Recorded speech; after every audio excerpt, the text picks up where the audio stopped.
Richelle. I'm 31 years old and I'd like to tell you a little bit about my life.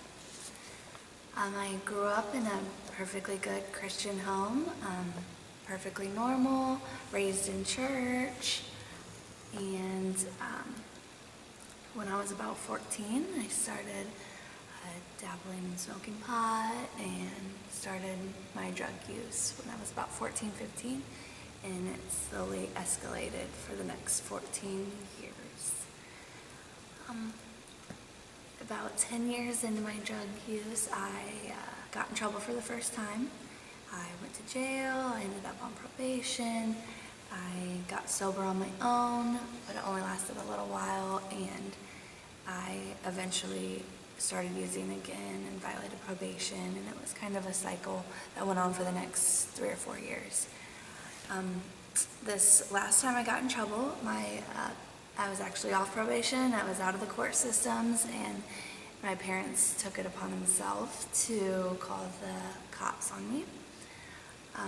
It was their way of intervening, and that was a low point. That hurt a lot, that my parents would do that. I'd never thought that they would ever call the cops on their own daughter.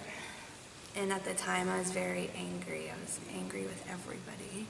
And I can be pretty vicious when I'm angry, so it was a bad time. I ended up getting sober on my own after they called the cops on me for about 8 months before I had to face the consequences, and I did a 6-month stay in jail. And conditions of my probation were 6 months in a treatment program, a halfway house or transitional home. And the whole time I was in jail, I got angrier and angrier. I mean,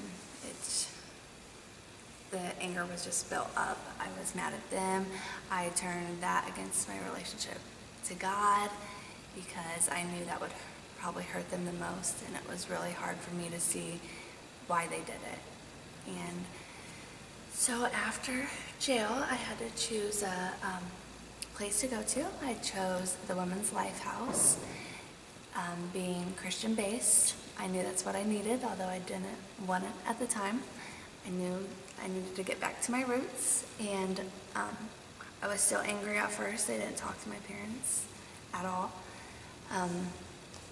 I started the Women's Life House because I had to at first. It was more, I had to. And, I was forced to come to church, which was definitely what I needed, and helped me repair my relationship with God.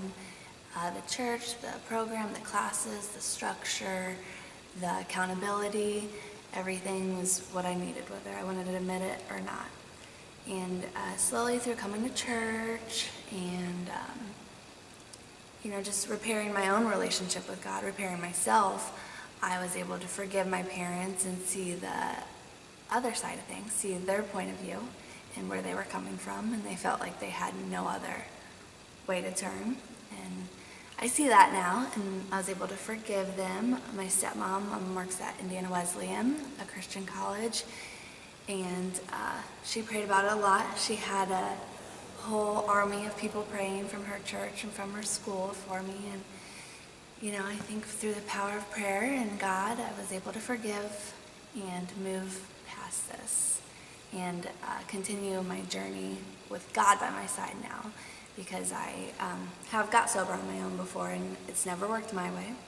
But through God and through the community of people, through the Life House, through my church, through my parents, my family, I was able to move on with my journey, and I feel more confident now. I think through God, my sobriety is stronger, and my success is through God this time, because I've never been successful at it before.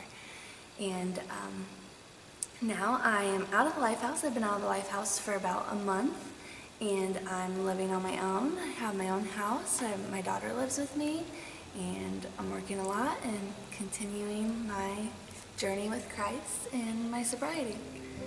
So my name is Richelle, and this is my story. God is great.